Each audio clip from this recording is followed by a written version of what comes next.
Hello students and welcome to Supporting Learners. So we are studying the chapter 8 of class 11 biology, that is cell the unit of life. This is the part 6 of this chapter and the topic of today's video is prokaryotic cell.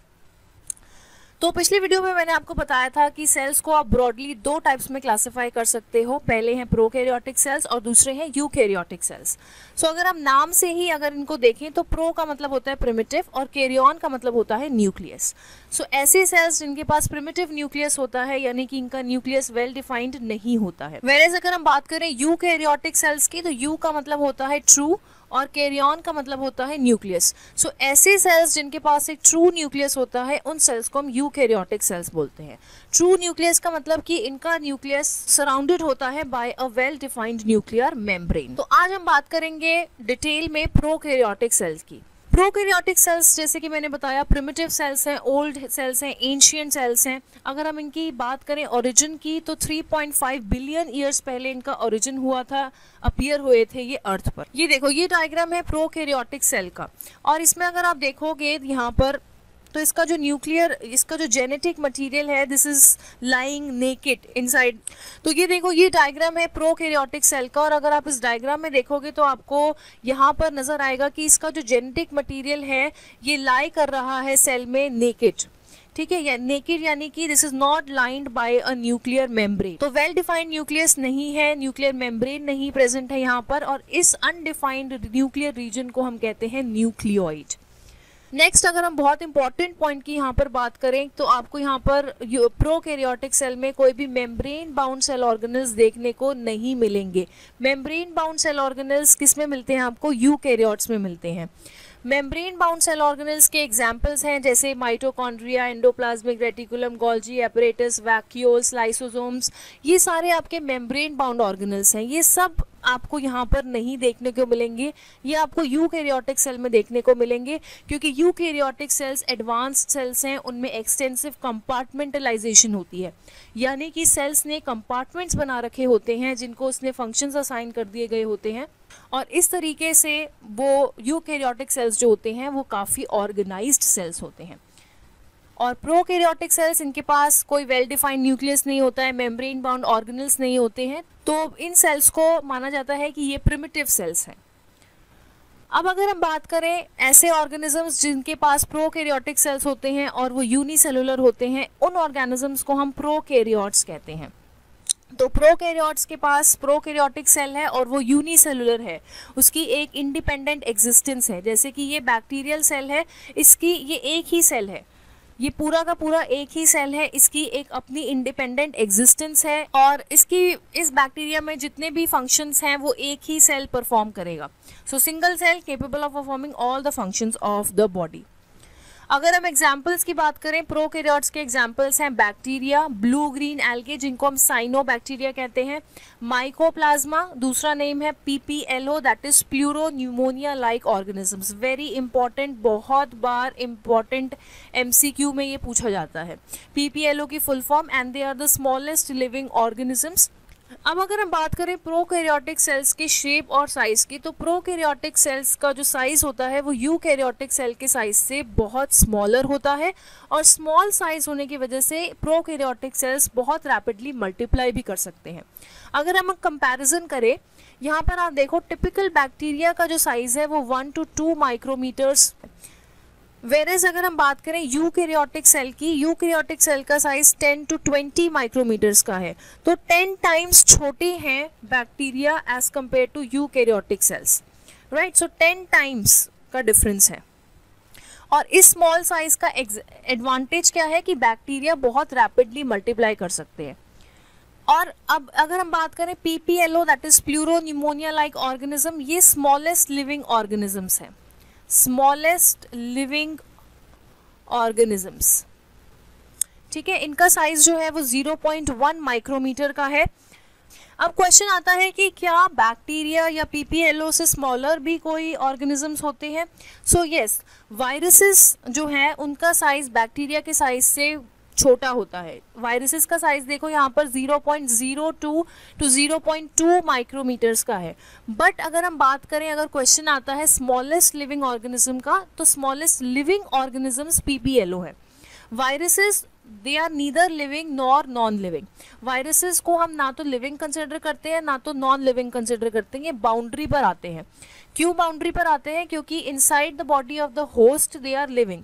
अगर ये किसी host की body के अंदर है तो हम इसको लिविंग कह देंगे, क्योंकि ये होस्ट की बॉडी की मशीनरी को यूज कर कर रेप्लिकेट कर सकते हैं, अपने आप को मल्टीप्लाई कर सकते हैं।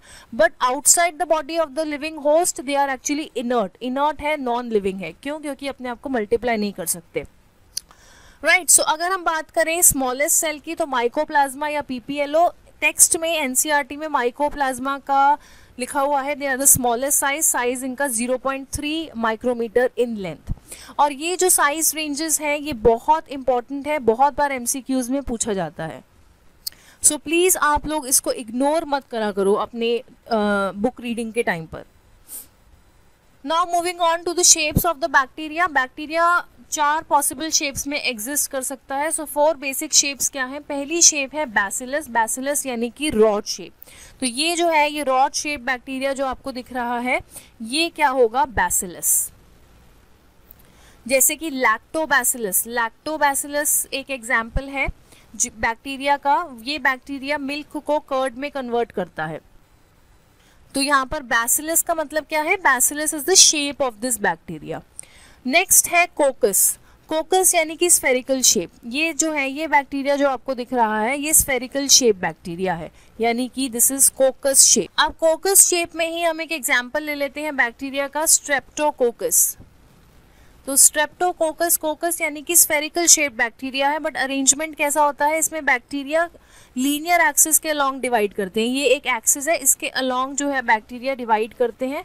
तो ये चेन्स में एग्जिस्ट करता है इस तरीके से, तो इसको हम कहते हैं स्ट्रेप्टोकोकस। एक और अच्छा एग्जाम्पल है इसमें स्टेफाइलोकोकस। स्टेफाइलोकोकस में क्या होता है? कोकस यानी कि है तो ये spherical shape he, but arrangement कैसा होगा? बंच में, क्लस्टर में, ग्रेप लाइक जैसे अंगूर के गुच्छे होते हैं उस तरीके से बैक्टीरिया जो है ये यहाँ पर इस तरीके से क्लस्टर्स में अरेंज्ड होते हैं। सो इसको हम कह देते हैं स्टेफाइलोकोकस। नेक्स्ट शेप है विब्रियो। विब्रियो यानी कि comma shape. Comma shape bacteria है, दिस इज द विब्रियो। और इसका एग्जाम्पल है vibrio cholera. Vibrio cholera, this is the bacteria which causes cholera disease. तो विब्रियो यहाँ पर क्या है? Vibrio is the shape of the bacteria which is comma shape. And last is the spirillum, that is spiral shape bacteria. ये जो bacteria है this is spiral shape. ये spirillum यानी कि स्पाइरल शेप बैक्टीरिया है, और इसके बहुत अच्छे एग्जाम्पल है spirochetes. Spirochetes are a group of spiral shape bacteria. चलो आगे बढ़ते हैं, और आगे अब हम बात करेंगे organisation of prokaryotic cell. Organisation का मतलब होता है कि एक प्रोकैरियोटिक सेल जो है वो कैसे ऑर्गेनाइज्ड है, उसमें क्या क्या पार्ट्स हैं, वो कहाँ कहाँ अरेंज्ड हैं, तो इसको हम कहते हैं ऑर्गेनाइजेशन। अब सारे प्रोकैरियोटिक सेल्स की जो ऑर्गेनाइजेशन होती है वो ऑलमोस्ट सेम ही होती है। डिफरेंस कहाँ पर आता है? उनकी शेप में डिफरेंस आता है। प्रोकैरियोटिक सेल्स की डिफरेंट शेप्स होती हैं, और शेप्स डिफरेंट क्यों होती है ये हमने पहले भी डिस्कस करा है कि shape depends upon the function. जैसा एक सेल का फंक्शन होता है वैसे उसकी शेप हो जाती है। बट ऑर्गेनाइजेशन की अगर हम बात करें कि उसके पार्ट्स क्या क्या होते हैं, एक प्रोकैरियोटिक सेल के पार्ट्स क्या क्या होते हैं, तो 4 पार्ट्स ब्रॉडली होते हैं। पहला आउटर मोस्ट पार्ट होता है सेल एनवेलप, उसके बाद cytoplasm, then genetic material, and fourth is the appendages. तो यहाँ पर अगर हम डायग्राम में देखें सो आउटर मोस्ट आपको मिलेगा सेल एनवेलप। और किसी भी डायग्राम को जब आप बायोलॉजी में स्टडी करते हो तो उसको बाहर से अंदर की तरफ स्टडी करा करो। अब सेल एनवेलप में 3 चीजें आती हैं। सो आउटर मोस्ट ग्लाइकोकैलिक्स, उसके बाद सेल वॉल, उसके बाद cell wall and then cell membrane. तो ये 3 चीजें क्या फॉर्म करती हैं? सेल एनवेलप फॉर्म करती हैं, और ये आउटर मोस्ट लेयर्स होती हैं बैक्टीरियल सेल की। उसके अंदर होता है साइटोप्लाज्म जो कि एक फ्लूइड कंटेंट होता है सेल का। उसके बाद होता है genetic material and then appendages. इसके हम आगे डिटेल में इन चारों के बारे में बात करेंगे। अब पहले अगर हम बात करें सेल एनवेलप की, तो सेल एनवेलप में 3 लेयर्स होती हैं जैसे कि मैंने बताया। आउटर मोस्ट होता है ग्लाइकोकैलिक्स। अभी जो ग्लाइकोकैलिक्स है ये या तो ये टफ हो सकता है, अगर ये टफ होगा, हार्ड होगा, तो इसको हम कहेंगे कैप्सूल। और ऐसे बैक्टीरिया को हम कहेंगे कैप्सुलेटेड बैक्टीरिया। और अगर ये लूज शीट के फॉर्म में प्रेजेंट है, लूज शीट के फॉर्म में है, तो इसको हम कहते हैं स्लाइम लेयर। तो इसको हम कहते हैं स्लाइम लेयर। सो यहाँ पर कैप्सूल दिखाया हुआ है, आउटर मोस्ट, ये जो रेड कलर का पार्ट आपको दिख रहा है यहाँ पर, ये कैप्सूल है, ठीक है, this is the outer most. उसके अंदर होती है लेयर सेल वॉल की, ठीक है, सेल वॉल। और बैक्टीरियल सेल वॉल जो है वो पेप्टाइडोग्लाइकेन की बनी होती है। किसकी बनी होती है? पेप्टाइडोग्लाइकेन। ये पेप्टाइडोग्लाइकेन एक पॉलीमर है, polymer of what? Polymer of peptidoglycan is a polymer of sugars and amino acids, sugars and amino acids। सो आपने छोटी क्लासेस में पढ़ा होगा सेल वॉल, प्लांट्स के पास सेल वॉल होती है, प्लांट्स की सेल वॉल सेल्यूलोज की बनी होती है मेनली। सिमिलरली आपने फंगस की सेल वॉल पढ़ी होगी, फंगस की cell wall chitin substance, chitin एक सब्सटेंस होती है, फंगस की सेल वॉल काइटिन की बनी होती है। और जो प्लांट्स की सेल वॉल है वो बनी होती है मेनली सेल्यूलोज की। तो बैक्टीरिया के पास भी अपनी सेल वॉल होती है। सेल वॉल के इनर जो लेयर होती है वो होती है प्लाज्मा मेम्ब्रेन की लेयर। तो यहाँ पर अगर हम बात करें, ये आउटर मोस्ट जो रेड कलर का आपको लेयर दिख रही है, ये कैप्सूल है, दिस इज द ग्लाइकोकैलिक्स। और ग्लाइकोकैलिक्स में कौन सा टाइप है? कैप्सूल। तो ये कैप्सुलेटेड बैक्टीरिया है। उसके बाद कैप्सूल के अंदर जो होगा सेल वॉल की लेयर होगी, ये येलो कलर की जो लेयर दिख रही है ये सेल वॉल की लेयर है, and inner to that is plasma membrane. Green colour की जो आपको इस डायग्राम में लेयर दिख रही है ये प्लाज्मा मेम्ब्रेन की लेयर है। और ये तीनों मिल करके क्या बनाते हैं? ये तीनों मिल करके सेल एनवेलप फॉर्म करते हैं, ठीक है। अब इन तीनों के अपने अलग अलग फंक्शंस होते हैं, बट इस सेल एनवेलप का कंबाइंड फंक्शन क्या होता है? इस सेल एनवेलप का कंबाइंड फंक्शन होता है प्रोटेक्शन का, ठीक है। ये एक सिंगल प्रोटेक्टिव यूनिट फॉर्म करते हैं, ये प्रोटेक्ट करते हैं बैक्टीरिया को उसके एक्सटर्नल एनवायरनमेंट से। Okay, so now moving on to the cytoplasm. अब साइटोप्लाज्म क्या है? एक फ्लूइड मैट्रिक्स है फिलिंग द सेल। साइटोप्लाज्म क्या क्या कंटेन करता है? साइटोप्लाज्म में बहुत important inclusion bodies, inclusion bodies होती है साइटोप्लाज्म के अंदर। प्रोकैरियोटिक सेल्स जितना भी अपना रिजर्व मटेरियल होता है वो स्टोर करते हैं साइटोप्लाज्म में in the form of inclusion bodies. मान लो कि ये सेल है, बैक्टीरियल सेल है, तो बैक्टीरियल सेल ने अपना जितना भी रिजर्व मटेरियल है, फॉर एग्जांपल फॉस्फेट्स हैं, ग्लाइकोजन है, वो in inclusion bodies, these are the inclusion bodies जिसमें कि प्रोकैरियोटिक सेल अपना मटेरियल स्टोर करते हैं। इनका दूसरा नाम है एलिमेंट्री बॉडीज। और ये याद रखना कि इंक्लूजन बॉडीज जो हैं ये मेम्ब्रेन, इनके पास अपनी मेम्ब्रेन नहीं होती है, इनके पास अपनी कोई भी मेम्ब्रेन नहीं होती है। तो ये थैलियाँ नहीं होती हैं, ये कुछ पार्टिकल्स होते हैं जो कि लाए कर रहे होते हैं बैक्टीरिया के साइटोप्लाज्म में, राइट। और 3 एग्जाम्पल्स जो आपके एनसीईआरटी ने मेंशन करे हुए हैं, पहले है phosphate granules. Phosphate is a very good energy source for the bacteria. तो फॉस्फेट को स्टोर करता है bacteria in the form of phosphate granules. Next example है, नेक्स्ट इंक्लूजन बॉडी है साइनोफाइसिन ग्रैन्यूल्स। ये मेनली नाइट्रोजन स्टोर करते हैं। और ग्लाइकोजन ग्रैन्यूल्स, ग्लाइकोजन जो है वो स्टोरेज फॉर्म ऑफ शुगर होती है। शुगर्स जो स्टोर करता है बैक्टीरिया किस फॉर्म में करता है? ग्लाइकोजन की फॉर्म में। So these are, glycogen is the storage sugar, और ग्लाइकोजन के ग्रैन्यूल्स प्रेजेंट होते हैं जिनको हम इंक्लूजन बॉडीज कहते हैं। इसके अलावा कुछ गैस वैक्यूल्स होते हैं। अब गैस वैक्यूल्स हैं, तो वैक्यूल्स मैंने आपको बताया था कि मेम्ब्रेन बाउंड ऑर्गेनल्स होते हैं, बट बैक्टीरिया में तो कोई मेम्ब्रेन बाउंड ऑर्गेनल्स नहीं होते हैं। तो ये वैक्यूल्स जो हैं these are not true vacuoles. इन वैक्यूल्स के पास अपनी कोई आज सच मेम्ब्रेन नहीं होती है। इसमें क्या है, गैस वैक्यूल्स में जस्ट गैस फिल्ड होती है। और ये गैस वैक्यूल्स का फंक्शन क्या होता है? ये गैस वैक्यूल्स किस बैक्टीरिया में पाए जाते हैं? Blue green bacteria, purple and green photosynthetic bacteria. So basically क्या होता है, अगर ये गैस वैक्यूल्स बैक्टीरिया में प्रेजेंट होते हैं तो ये बायोन्सी देते हैं, so that the bacteria is able to float, ठीक है। बैक्टीरिया एक्वेटिक एनवायरनमेंट में फ्लोट कर पाए ताकि वो अपने आप को इस तरीके से पोजीशन कर पाए जो पोजीशन उसके फोटोसिंथेसिस के लिए बेस्ट है, ठीक है। जहाँ पर मेनली सनलाइट जैसे फ्लोट कर कर वो सरफेस पे आ जाए तो सरफेस से सनलाइट उसको मिलती रहे, जो उसको अनेबल करेगा फोटोसिंथेसिस परफॉर्म करने के लिए। So this is the function of gas vacuoles. उसके अलावा very very important ribosomes. Ribosomes ऐसे सेल ऑर्गेनल्स हैं जो कि बोथ प्रोकैरियोटिक और यूकैरियोटिक सेल्स में पाए जाते हैं। दोनों प्रोकैरियोटिक सेल्स और यूकैरियोटिक सेल्स दोनों में सेल ऑर्गेनल्स पाए जाते हैं। ठीक है, अब अगर हम बात करें ये सेल ऑर्गेनल्स जो हैं only cell organelle, they are the only cell organelles which are found in prokaryotic cells. Prokaryotic cells में और कोई भी सेल ऑर्गेनल्स नहीं होते हैं एक्सेप्ट राइबोसोम्स। और ये राइबोसोम्स के पास अपनी मेम्ब्रेन नहीं होती है, दे आर मेम्ब्रेनलेस। सो कोई भी मेम्ब्रेन बाउंड सेल ऑर्गेनल्स तो प्रोकैरियोट्स में होते ही नहीं है, बट सेल ऑर्गेनल्स जो प्रेजेंट होते हैं वो होते हैं राइबोसोम्स, राइट। अब अगर हम बात करें, राइबोसोम्स एसोसिएटेड रहते हैं प्लाज्मा मेम्ब्रेन से। साइज की अगर हम बात करें तो 15 nanometre by 20 nanometre, very very important. So the diameter is 20 nanometre. ये 20 नैनोमीटर इसका राइबोसोम्स का डायामीटर है। This is the exact value of NCERT which you should know. ठीक है, ये राइबोसोम्स का साइज है इन प्रोकैरियोट्स।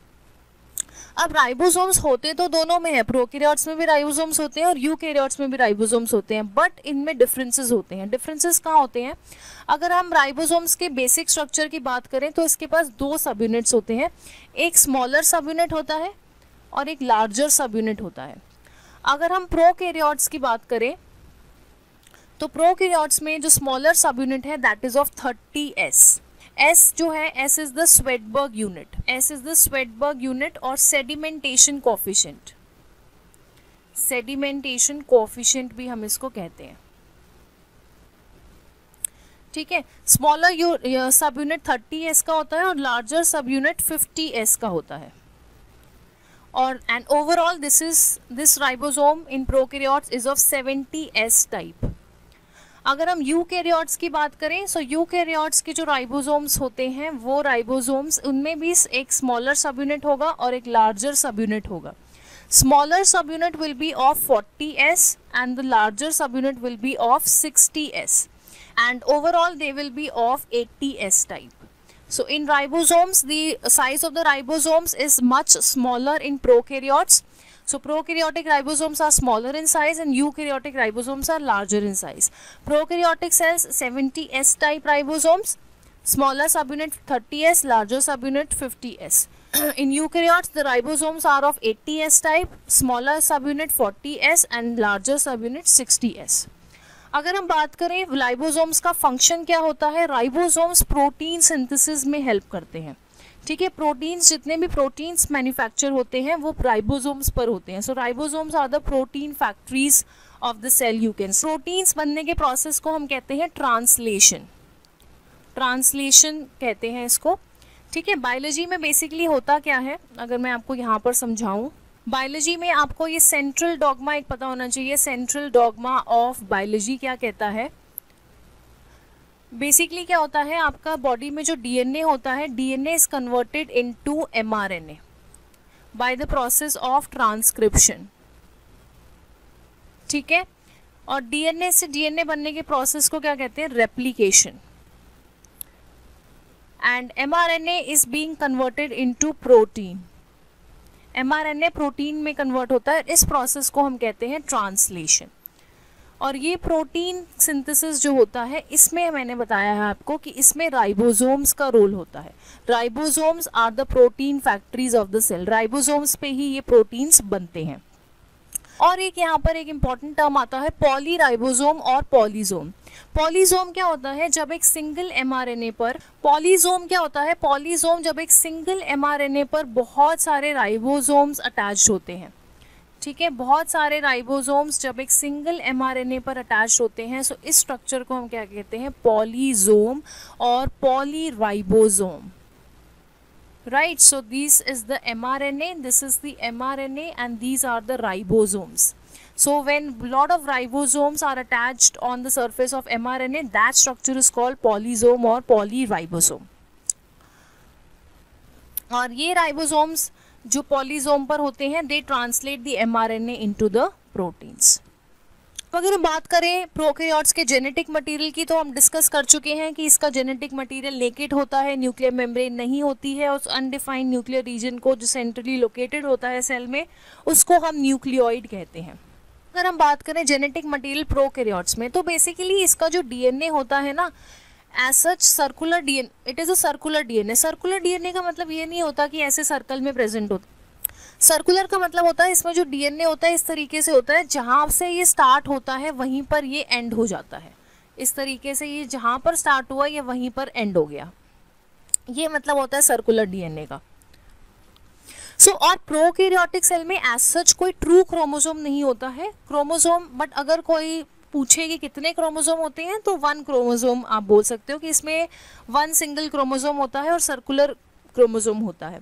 अब अगर हम बात करें कि ये सेल में ये पैकेज्ड किस तरीके से होता है, ये सेल में ऐसे लाई कर रहा है, बट ये पैकेज्ड कैसे होता है, तो अगर हम पैकेजिंग की बात करें तो कुछ प्रोटीन्स होते हैं, ये देखिए ये कुछ प्रोटीन्स हैं। अब डीएनए क्या करता है, डीएनए लूप्स फॉर्म करता है, डीएनए क्या करता है इस तरीके से लूप्स फॉर्म कर लेता है बैक्टीरियल क्रोमोसोम की अगर हम बात करें, और कुछ प्रोटीन्स होते हैं जिसके अराउंड ये डीएनए क्या होता है, ये रैप्ड होता है। बट ये याद रखना यहाँ पर कि ये जो प्रोटीन्स होते हैं ये नॉन हिस्टोन प्रोटीन्स हैं, ये हिस्टोन प्रोटीन्स नहीं है। एक स्पेशल टाइप के प्रोटीन्स होते हैं जो कि हिस्टोन प्रोटीन्स होते हैं। हिस्टोन प्रोटीन्स यूकैरियोट्स का कैरेक्टरिस्टिक फीचर है, और ये डिफरेंस भी है, histone proteins are not found in prokaryotes whereas they are found in eukaryotes. ठीक है, तो ये प्रोटीन है जिसके अराउंड डीएनए इस तरीके से रैप्ड होता है। ये आप इसको ऐसे इमेजिन कर लो कि जैसे आप डीएनए क्या है, डीएनए एक धागा है, जैसे आपके पास एक मांझा होता है, चरखरी होती है, उस चरखरी के ऊपर क्या होता है, वो मांझा लपेटा हुआ होता है, रैप करा हुआ होता है। तो वेल डिफाइंड न्यूक्लियस नहीं है, ये हम बात कर चुके हैं। इसके अलावा जो है प्रोकैरियोट्स में यानी कि बैक्टीरिया में क्या होता है, एक होता है 2 टाइप के डीएनए होते हैं। एक होता है क्रोमोसोमल डीएनए, ये क्रोमोसोमल डीएनए होता है जो बड़े साइज का डीएनए होता है। इसके अलावा एक और स्पेशल टाइप का डीएनए होता है, सर्कुलर डीएनए होता है, which is called the plasmid DNA. ठीक है, ये प्लाज्मिड डीएनए है। अब प्लाज्मिड जो है ये भी सर्कुलर डीएनए ही होता है, बट ये इससे बाहर होता है। इसके अलावा जो डीएनए प्रेजेंट होता है सेल में वो प्लाज्मिड डीएनए होता है। So plasmid DNA is actually present outside the chromosomal DNA. क्या हर बैक्टीरिया के पास ये प्लाज्मिड डीएनए होता है? हर बैक्टीरिया के पास प्लाज्मिड डीएनए नहीं होता है। इसके बारे में हम डिटेल में 12th क्लास में पढ़ेंगे। अब ये प्लाज्मिड डीएनए क्या करता है, ये प्लाज्मिड डीएनए का रिप्रोडक्शन में ज़्यादा कोई रोल नहीं होता है। ये plasmid DNA unique phenotypic characters provide करता है, और इसका एक एग्जाम्पल है रेजिस्टेंट टू एंटीबायोटिक्स। एंटीबायोटिक्स हम लेते हैं बैक्टीरिया को किल करने के लिए, बट अगर बैक्टीरिया के पास प्लाज्मिड डीएनए है और उसके पास जीन्स हैं जो उसको रेजिस्ट कर रही हैं, बट अगर बैक्टीरिया के पास उसके पास रेजिस्टेंट जीन्स हैं तो वो बैक्टीरिया का तो उस एंटीबायोटिक का कोई इफेक्ट नहीं होगा उस बैक्टीरिया पे, वो एंटीबायोटिक किल नहीं कर पाएगी उस बैक्टीरिया को। Right, so this is one of the unique features of plasmid. और क्या एक ही प्लाज्मिड होता है, एक ही प्लाज्मिड प्रेजेंट होता है? नहीं, प्लाज्मिड एक भी हो सकता है, एक से ज़्यादा भी हो सकता है। अब अगर हम बात करें unique feature of prokaryotes, prokaryotes का एक बहुत यूनिक फीचर होता है which is called the mesosome. Mesosome क्या होती है? They are the infoldings of plasma membrane. For example, ये अगर एक बैक्टीरियल सेल है और ये उसकी प्लाज्मा मेम्ब्रेन है, तो प्लाज्मा मेम्ब्रेन में कुछ इस तरीके से इनफोल्डिंग्स होती हैं जिनको हम क्या कहते हैं? मीजोजोम्स। ये मीजोजोम्स होते हैं। So mesosomes are the extensions or the infoldings of plasma membrane, और ये 3 फॉर्म्स में हो सकती हैं, वेसिकल्स के फॉर्म में हो सकती हैं, ट्यूब्यूल्स के फॉर्म में हो सकती हैं, या फिर लैमिले के फॉर्म में हो सकती हैं। अब अगर हम बात करें फंक्शंस ऑफ दीज मीजोसोम्स, तो मीजोसोम्स जो हैं इनका पहला फंक्शन होता है सेल वॉल फॉर्मेशन। ठीक है, ये सेल वॉल जो इसके प्लाज्मा मेम्ब्रेन की इनफोल्डिंग्स है मीजोसोम्स, तो इसके बाहर सेल वॉल है, तो ये मीजोसोम्स क्या करते हैं? सेल वॉल की फॉर्मेशन में भी हेल्प करते हैं। Next function is of DNA replication and distribution to daughter cells. अब इसका मतलब क्या होता है? देखो, डीएनए जब एक सेल डिवाइड करता है 2 सेल्स में, तो इस सेल के पास ये पेरेंट सेल है, ये पेरेंट सेल है, इसके पास अपना डीएनए है। डीएनए में बहुत इंपॉर्टेंट जेनेटिक इन्फॉर्मेशन है। अब अगर मैं आपको एक पेज दूं जिसमें बहुत इंपॉर्टेंट इन्फॉर्मेशन है और आपको बोलूं कि इनको अपनी क्लास में डिस्ट्रीब्यूट कर दो, तो आप क्या करोगे, क्या आप उस पेज को फाड़ दोगे और फिर सब में डिस्ट्रीब्यूट कर दोगे? नो, आप क्या करोगे, उसकी फोटोकॉपी करवाओगे और फिर उनको उस फोटोकॉपीज को डिस्ट्रीब्यूट करोगे सारे बच्चों में। तो सेल भी ऐसे ही करता है, जब एक सेल को 2 सेल में डिवाइड होना होता है तो ये जो डीएनए है, ये जो जेनेटिक मटेरियल है, ये दोनों डॉटर सेल्स के पास इक्वली डिस्ट्रीब्यूट होना चाहिए। तो इस पेरेंट सेल को क्या करना पड़ेगा, पहले इस डीएनए को रेप्लिकेट करना पड़ेगा, इसकी एक कॉपी बनानी पड़ेगी और फिर ये एक कॉपी इस डॉटर सेल को दे देगा और दूसरी कॉपी इस डॉटर सेल को दे देगा। सो इसमें हेल्प करते हैं मीजोजोम्स। नेक्स्ट इंपॉर्टेंट फंक्शन है रेस्पिरेशन। अब अगर हम यूकैरियोट्स की बात करें तो यूकैरियोट्स में रेस्पिरेशन माइटोकॉन्ड्रिया में हो जाती है, बट यहाँ पर क्योंकि माइटोकॉन्ड्रिया नहीं है, माइटोकॉन्ड्रिया तो cell membrane bound cell organelle है, तो यहाँ पर कोई माइटोकॉन्ड्रिया नहीं होता, तो रेस्पिरेशन का फंक्शन यहाँ पर सेल ने किसको दे दिया है, मीजोजोम्स को दे दिया है। देन सेक्रीशन, बहुत सारे सब्सटेंसेस सेक्रीट करते हैं मीजोजोम्स। नेक्स्ट फंक्शन है increase the surface area of plasma membrane and enzymatic content. अब देखो प्लाज्मा मेम्ब्रेन जो है वहाँ पर, क्योंकि अब ये मीजोजोम्स में क्या होना है, रेस्पिरेशन होना है, रिएक्शंस होने हैं बहुत सारे, तो यहाँ पर प्लाज्मा मेम्ब्रेन इस तरीके से नहीं प्रेजेंट होती है, ये इन फोल्डिंग्स, ये वेसिकल्स के फॉर्म में या फिर ट्यूब्यूल्स के फॉर्म में या फिर इस तरीके से ट्यूब्यूल्स के फॉर्म में ये क्या होती है, इनफोल्डेड होती है। सो इससे क्या होता है कि यहाँ पर सरफेस एरिया इंक्रीज हो जाता है, क्योंकि यहाँ पर बहुत सारे रिएक्शंस होने हैं और एंजाइम्स भी ज़्यादा एक्यूमुलेट हो पाते हैं यहाँ पर। ठीक है, ये सरफेस एरिया इंक्रीज करेगा, ज़्यादा एंजाइम्स आएंगे, तो प्रोसेसेस जो यहाँ पर होने हैं वो अच्छे से हो पाएंगे। अब अगर हम बात करें, एक और इम्पॉर्टेंट टर्म है यहाँ पर क्रोमैटोफोर्स, वेरी इंपॉर्टेंट। कुछ प्रोकैरियोट्स जैसे कि साइनोबैक्टीरिया में क्या होता है, there are membranous extensions into the cytoplasm called the chromatophores. Chroma का मतलब होता है कलर्स, तो इसमें कुछ पिगमेंट्स प्रेजेंट होते हैं। सो साइनोबैक्टीरिया में membranes extensions into the cytoplasm को हम क्या कह देंगे, क्रोमैटोफोर्स। अब बात करते हैं last part, that is the appendages. Last हमने जो सेलुलर ऑर्गेनाइजेशन में पार्ट पढ़ना है वो है अपेंडेजेस। अपेंडेजेस 3 टाइप के होते हैं, फ्लैजिला, सेकंड पिलाई, थर्ड फिम्ब्रिए। ये 3 अपेंडेजेस के बारे में हम पढ़ेंगे। पहले हम फ्लैजिला के बारे में पढ़ते हैं। अगर हम अपेंडेजेस की बात करें तो अपेंडेजेस जैसे ह्यूमन बॉडी में अपेंडेजेस होते हैं आपके हैंड्स और आपके लेग्स, तो आपके लेग्स क्या करते हैं, आपको मूवमेंट में हेल्प करते हैं। सिमिलरली बैक्टीरिया की जो मोटिलिटी प्रोवाइड करता है, जो स्ट्रक्चर जो उसको मूवमेंट में हेल्प करता है, वो होता है फ्लैजिला। अब बैक्टीरियल सेल जो है वो मोटाइल भी हो सकते हैं और नॉन मोटाइल भी हो सकते हैं। तो जो मोटाइल होंगे उनके पास क्या होगा, फ्लैजिला होगा, और जो नॉन मोटाइल होंगे उनके पास फ्लैजिला नहीं होगा। अब फ्लैजिला जो है एक भी हो सकता है, एक से ज़्यादा भी हो सकते हैं, और उनके डिफरेंट अरेंजमेंट्स भी होते हैं। अब अगर हम बात करें फ्लैजिला के स्ट्रक्चर की तो 3 पार्ट्स होते हैं। First part is the filament, that is the outermost part, then hook, and then third part is the basal body. अगर हम यहाँ पे बात करें आउटर टू इनर ही बात करेंगे, आउटर मोस्ट पार्ट जो होता है वो होता है फिलामेंट, और ये लॉन्गेस्ट पोर्शन होता है। ये प्रोटीन्स का बना हुआ होता है। कौन सा प्रोटीन होता है, फ्लैजिलिन प्रोटीन। फ्लैजिलिन प्रोटीन का बना होता है फिलामेंट, वेरी इंपॉर्टेंट, ये प्रोटीन का नाम याद रखना। ठीक है, so the longest part of the bacterial flagella and the part which is outside, that is the filament. उसके बाद हम नेक्स्ट पार्ट की बात करें, वो नेक्स्ट पार्ट है हुक। कर्व्ड स्ट्रक्चर होता है ये कनेक्ट करता है फिलामेंट को with the basal body. This is the part which connects the filament with the basal body. और जो बेसल बॉडी होती है वो एम्बेडेड होती है प्लाज्मा मेम्ब्रेन और सेल वॉल में। ठीक है, ये सेल की प्लाज्मा मेम्ब्रेन है। This structure is called the plasma membrane, और ये जो स्ट्रक्चर है वो सेल वॉल है।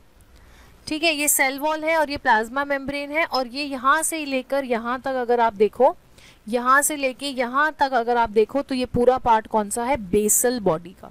सो ये एम्बेडेड होता है in the cell wall and the cell membrane.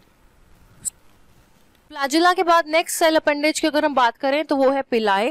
पिलाई जो है वो इलोंगेटेड ट्यूबुलर स्ट्रक्चर्स हैं जो कि एक स्पेशल प्रोटीन के बने होते हैं जिन्हें हम पिलिन प्रोटीन कहते हैं। So flagella is made up of flagellin protein and pili is made up of pilin protein.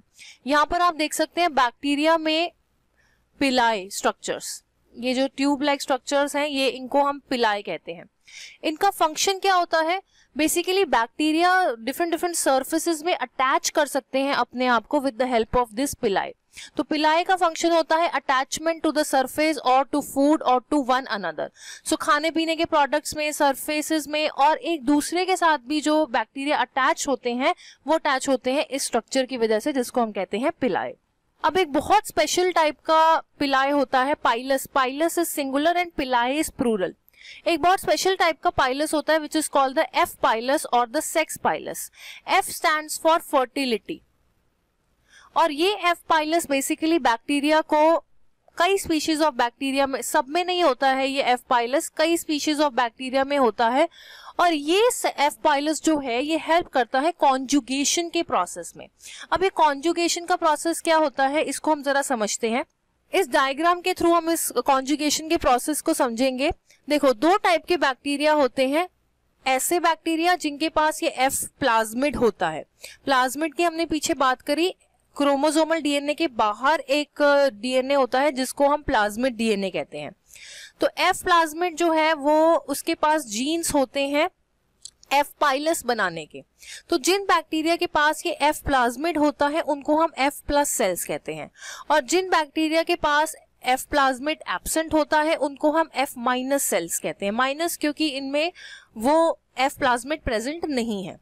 अब क्या होता है कॉन्जुगेशन के प्रोसेस में, फर्स्ट स्टेप क्या होता है कि ये जो एफ प्लाज्मिड होता है इसके पास कुछ जीन्स होती हैं to make this conjugation pilus या एफ पाइलस, या इसको सेक्स पाइलस भी हम कहते हैं।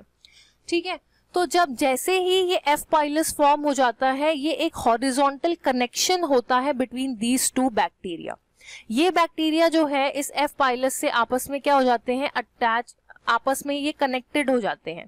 और फिर क्या होता है कि ये प्लाज्मिड, उसके बाद नेक्स्ट स्टेप में ये डीएनए के जो दो स्ट्रैंड्स में से एक स्ट्रैंड कट हो जाता है और ये जेनेटिक मटेरियल जो है ये इस सेल में इस तरीके से ट्रांसफर हो जाता है। एफ माइनस सेल को एफ प्लस का जेनेटिक मटेरियल जो है वो ट्रांसफर हो जाएगा।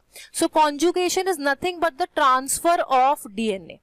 ठीक है, तो आखिर में, इस प्रोसेस के आखिर में क्या होगा कि ये दोनों सेल्स क्या बन जाएंगे, एफ प्लस सेल्स बन जाएंगे। पहले एक सेल एफ प्लस सेल था, दूसरा सेल एफ माइनस सेल था, बट एट द एंड ये दोनों सेल्स क्या हो जाएंगे, एफ प्लस सेल्स हो जाएंगे। सो कॉन्जुगेशन के प्रोसेस के थ्रू इसमें क्या हो जाएगा, इसका जेनेटिक मटेरियल ट्रांसफर हो जाएगा। और कॉन्जुगेशन के प्रोसेस के लिए कॉन्जुगेशन पाइलस बनना बहुत जरूरी है। इन दोनों बैक्टीरिया का अटैच होना कंपलसरी है।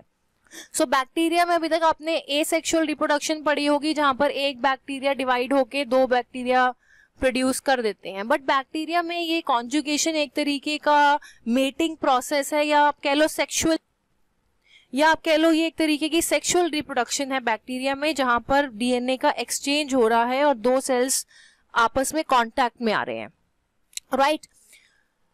So now let's talk about the third appendage. Third appendage है फिम्ब्रिये। ये फिम्ब्रिये स्मॉल ब्रिसल लाइक फाइबर्स हैं जो कि सेल से स्प्राउट आउट करते होते हैं, और इसका भी फंक्शन यही होता है कि ये भी अटैचमेंट में हेल्प करते हैं, एडहेरेंस में हेल्प करते हैं, बैक्टीरिया को सरफेस पे या होस्ट टिश्यू में अटैच करने में ये हेल्प करते हैं। इसका एक एग्जाम्पल है निसरिया गोनरिया। निसरिया गोनरिया एक बैक्टीरिया है जो एसटीडी कॉज करता है, that is sexually transmitted disease. उस सेक्सुअली ट्रांसमिटेड डिजीज का नाम है गोनरिया। गोनरिया डिजीज का नाम है, ये एक सेक्सुअली ट्रांसमिटेड डिजीज है। और ये बैक्टीरिया हमारे ह्यूमन सर्वाइकल या यूरिथ्रल एपिथेलियम में अटैच कैसे करता है, with the help of this फिम्ब्रिये। तो ये फिम्ब्रिये के साथ अटैच होके गोनरिया ह्यूमंस में कॉज करता है। So that's it for today's video. I hope you will able to understand prokaryotic cells. अगर वीडियो पसंद आई हो तो लाइक करो and subscribe to supporting learners, and also press the bell icon so that you are notified every time I release a new video on the channel.